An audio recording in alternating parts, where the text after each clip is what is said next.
from our newsroom in New York, in color, this is the CBS Evening News with Walter Cronkite and Eric Severide in New York, Bill Stout in Los Angeles, Hal Walker in Washington, Ed Rabel in Pass Christian, Mississippi, Richard O'Brien in New York, and Stuart Novins in New York.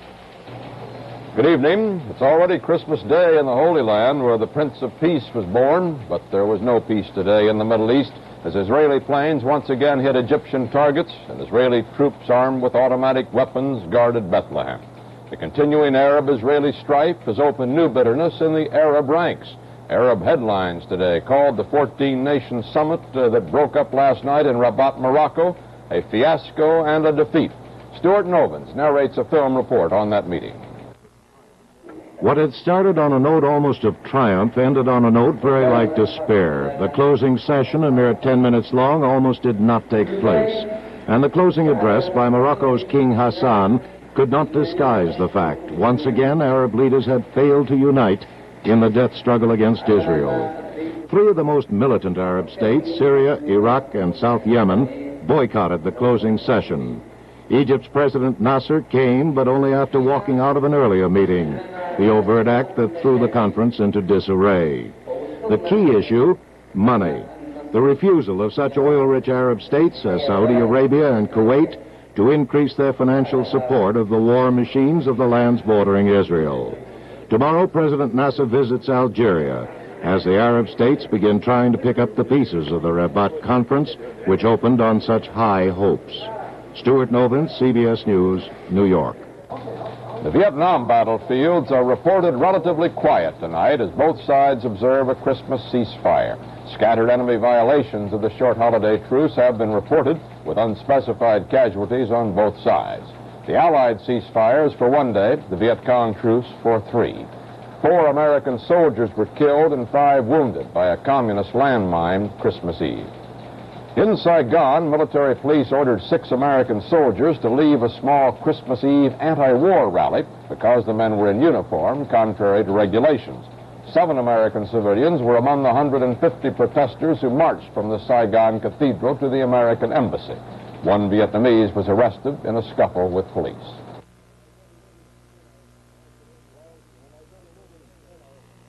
Well, when I get a little, acid indigestion, I take Rolaids for it.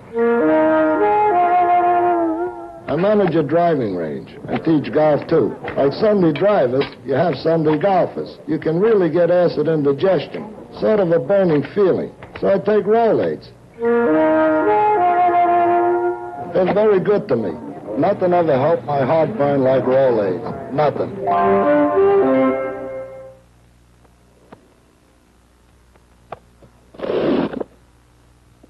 Hi. Did you talk to her?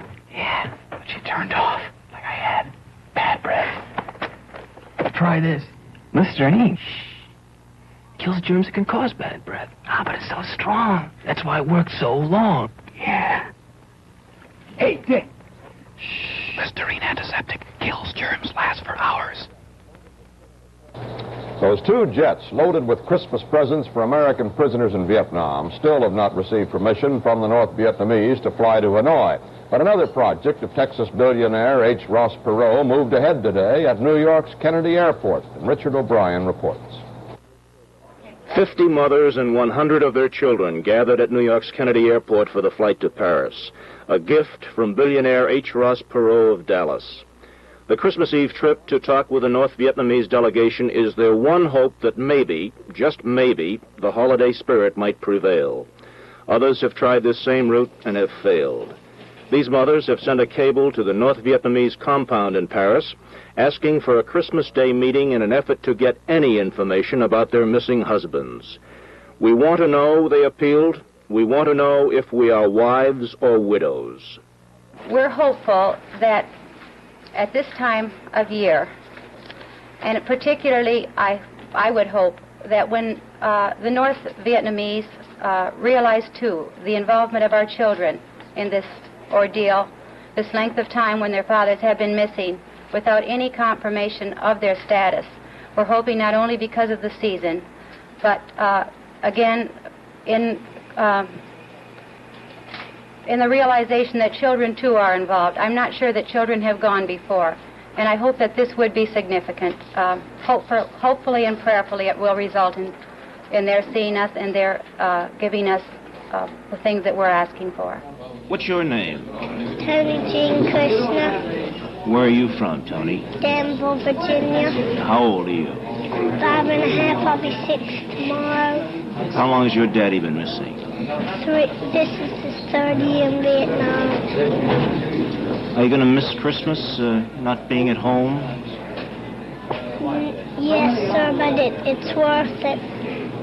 What's worth it? Going to Paris for Christmas. Do you think it will help get your daddy back? Yes, sir. You won't be around for Santa Claus tonight. Do you suppose he'll be in Paris? No, sir, but he's going to leave the stuff in Danville. Several American wives of prisoners have received messages from their husbands in the last few days brought to them from various government and peace movement sources. For the women, it was the first word that their husbands were, in fact, alive. Reports from various CBS affiliates spoke with some of them. Oh, it's a beautiful message, and it sounds exactly like my husband. He speaks to each of us individually. He starts at dearest Jean, Bruce, Thomas, Mark, and Susan, and he talks about the blessed Christmas season, and that he loves us, and he misses us, and that he's healthy and strong, and for us not to worry about him. And it's just great. It just sounds like him, and I'm just, it's the first we've heard from him, and I'm just delighted. It's the first word in more than 2 years. First word for more than 2 years. I was facing the 3rd Christmas, wondering whether he was alive or not. And I just can't tell you how wonderful it is. Does it matter to you that this information was channeled through an anti-war group? No, I really don't feel that I have a choice of where this information should be coming from. And I am so delighted and so thrilled after this length of time, it's been 26 months, that it makes no difference to me how the information comes through. Just the thought of being able to get a letter from him is the most marvelous thing that could ever happen to us. In the past 26 months, did you ever reach the point where in your own mind you were convinced that he just wasn't alive? No. No, I haven't. I have always tried to keep my mind on a two-way path. From the day I received the news on October 17th of 1967, I had made up my mind then that he could very well be a prisoner of war. And then there could very well be the chance that he did not make it.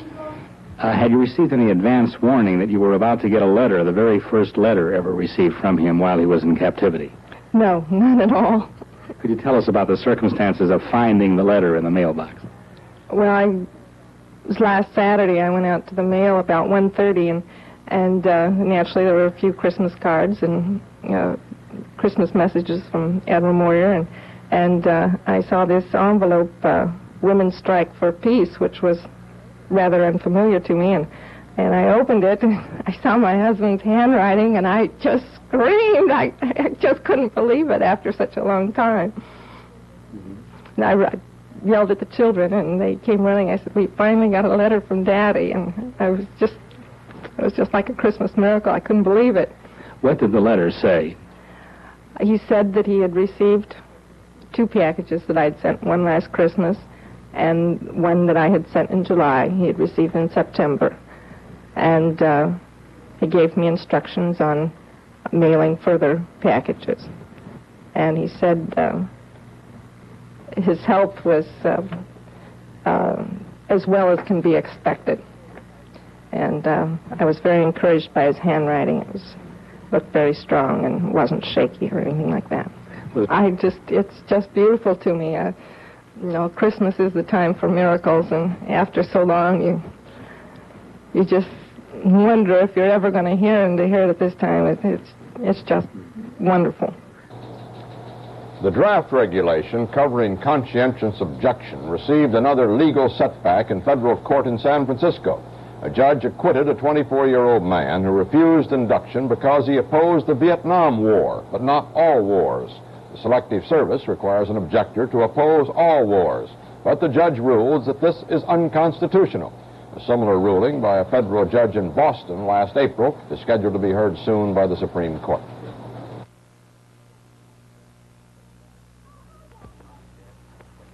Oh, hi, Daddy. Hi, champ. What'd you buy? Soap and stuff.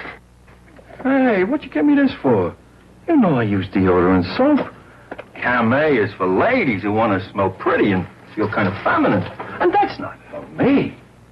It's for me. For you. Hey, you're growing up on me, ain't you? Camay keeps the girls different from the boys. Hi there, nice to see you. Get rid of this greasy fried chicken, George. I heard that, Senator. Why, that's my chicken, and it's Chris. Hi there. I fried practically grease-free with Crisco oil. Wonderful, wonderful. Now, after I fried these 4 pieces of chicken in 1 cup of Crisco oil, it all comes back, except 1 tablespoon. It isn't greasy, it's crisp. Bring the chicken, George. Nice to see you. Nice to see you. Crisco oil fries practically grease-free.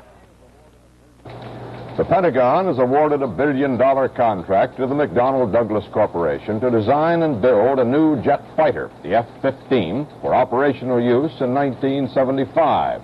Air Force Secretary Robert Siemens discussed the craft at a news conference today, and Hal Walker reports. The Air Force Secretary discussing the Pentagon's first major defense contract awarded under the Nixon administration proved especially sensitive to costs involved in production of the nation's newest and fastest jet fighter, the F-15, and to problems of cost overruns such as those which plagued the controversial F-111. Both Secretary Siemens and the project director, General Benjamin Bellis, stressed that the Air Force will ride close herd on the costs of the swift missile-armed jets, but they will still be the most expensive tactical fighters ever built for the United States. The price of the F-15 is expected to be $13.5 million per plane for the first wing of 107 aircraft. This compares to about $3 million apiece for the plane which it replaces, the F-4 Phantom jet. According to Siemens, the aim of this new fighter is to provide air superiority over the Russians. At the 67 Moscow Air Show, the Soviet Union displayed an entirely new family of fighters. These, we know, are the forerunner of our potential opposition in the late 70s and the 80s. By mid-70s, the basic technology of the F-4 will be 20 years old. These new Soviet fighters give every indication of outclassing the F-4 in range, in speed, in altitude, and most important, in maneuverability. And we know from following the Soviets that they're not standing still. We know that they have fighters that actually have higher speed than we're planning, even for the F-15. But we believe that we have the right compromise of all factors for an air superiority fighter. We're putting into this plane both range and maneuverability and speed in the right proportions that we believe it will be superior over a period of 10 years or so, starting in 75. Eventually, the Air Force hopes to build some 700 of the new jets, keeping a sharp eye on inflation and other factors which could substantially raise their costs. Al Walker, CBS News, Washington. The Air Force said today that preliminary studies indicate that a movable wing broke before an F-111 jet fighter bomber crashed in Nevada 2 days ago, killing 2 persons. It was the 15th crash of the controversial plane, and all 223 of the craft have been grounded pending a complete investigation. The alleged leader of a cult linked with the murders of actress Sharon Tate and others faced a Los Angeles judge today. Bill Stout reports.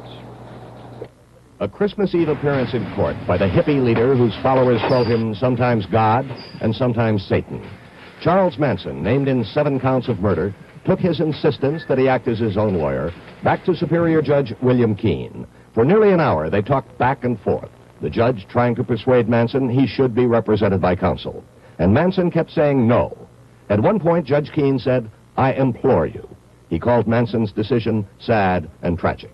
Manson said, "The court is the same thing that is trying to kill me. You want to give me advice with one hand and put me in the gas chamber with the other."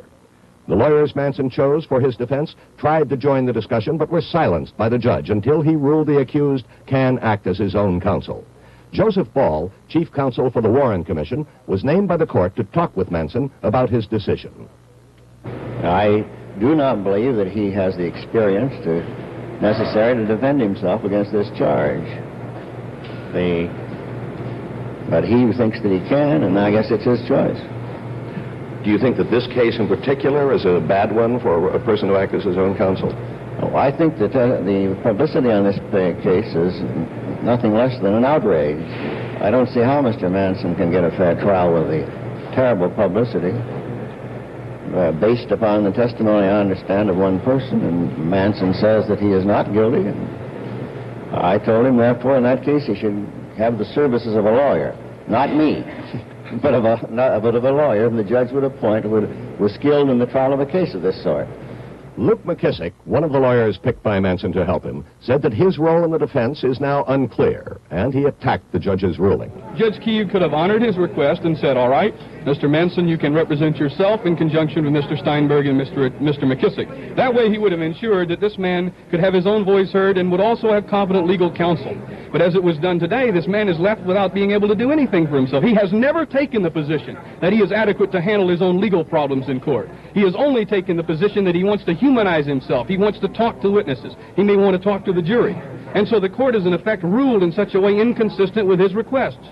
Manson went back to jail to begin working on his defense. He's due back in court January 14th, when he may enter his plea, guilty or not. Bill Stout, CBS News, Los Angeles. Dr. Jean Mayer, President Nixon's departing expert on nutrition, predicted today that by next Thanksgiving, free school lunches will be a call the way he used to. Ed Rabel reports. As Christmas approaches, one realizes even more how little joy there is along this coast, which used to call itself the Riviera of America. Traffic passes by on the two usable lanes of Route 90, and except for that sound, there is little to hear. Many of the people never came back after the hurricane. Most who did return live in mobile homes. And as you drive along this windswept beach, you see vain attempts by these brave people to recognize the season.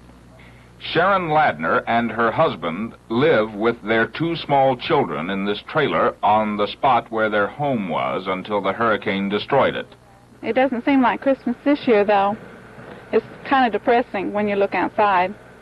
Certainly this must be the saddest of all Christmases for you. Yes, it is. It just doesn't seem like Christmas. It's, before they cleared it off, though, it was more depressing, but now it's not quite so, because you don't see all the rubble and things, you know. Before Camille subsided, she had killed more than 250 people. Winston Churchill to make a personal plea that the British surrender. Instead, the British jailed him. He's been in jail in solitary confinement ever since. In recent years, the last prisoner of the Nuremberg war crime trials left in Berlin's Spandau prison. Earlier this month, he was removed from prison for the first time. At 75, taken under guard to a hospital suffering a serious ulcer. And today, for the first time since that day in 1941, he saw his wife and son, now 32. He had been too proud to receive them in prison. They were too proud today to talk to reporters.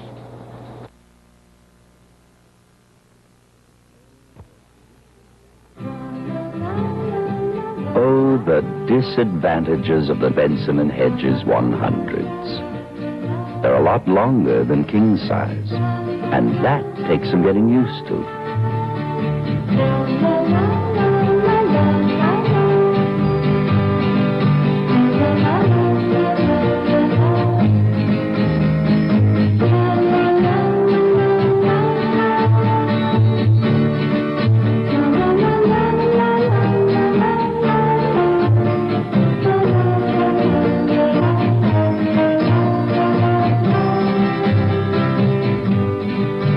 Benson & Hedges 100s must taste pretty good. Look what people put up with to smoke them.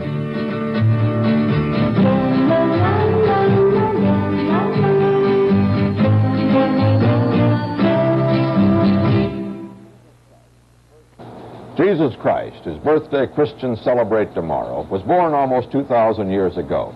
His message seems simple enough, but the world does not seem to have gotten the point. Eric Severide comments. The idea of Christmas, or so we were taught, had to do with love and peace. Neither one seems to excite human creatures, at least not for very long at any given time, but they do come back to it periodically. Maybe there is something symbolic in the fact that we have chosen one of the very shortest days of the year in which to tell a few others that we love them, and that the very birthplace of the Prince of Peace lies at the center of war and conflict, as it has intermittently since the Crusades. The religion itself took to warring within itself as time went on. The idea of love of man and forgiveness of sin got all mixed up with that God of vengeance, who supposedly created millions of human souls, knowing all the time that he'd have to condemn vast numbers of them to perdition. Maybe the church is weakening as an institution, but at least it seems to be straightening out this contradiction and on the side of forgiveness. Well, that's been going on, however. Some new fellows in the physical sciences have been coming along, challenging our ideas about the perfectibility or even the improvability of the human creature, reminding us of our animal nature, pointing out that the old reptilian brain is still in our heads, coexisting with the thinking cap, the reasoning brain, and still doing its dirty work, involving greed, fear, aggression, and jealousy. Original sin, in other words. There's still war in the world, in other words, because man remains at war with himself. An immigrant preacher in our home county used to say that Eve, she didn't tempt Adam with the apple. He was a son of a gun in the first place. Perhaps one day this will all get straightened out. We hope on the side of love, improvability, and that larger organ, the cortex. The one really new thing that happened to the human creature in this year now ending was that voyage to the moon. But it didn't give him a glimpse of heaven. The moon is a stone. It gave him a glimpse of Earth. After 1 million years or more, Homo sapiens got his first real look at his own home. He found out that it is small, blue and white and beautiful, and that it's apparently alone in the solar system. Man is alone, only this Earth, only each other. So this must be his heaven right here, though he doesn't act that way, considering how guns outnumber hearts. A fair portion of youth knows this doesn't make sense. Their electrified guitar is a gesture at least. Harps are difficult and cost too much anyway, the way prices are these days. Walter? And that's the way it is. Wednesday, December 24th, 1969. This is Walter Cronkite, CBS News. Good night and Merry Christmas.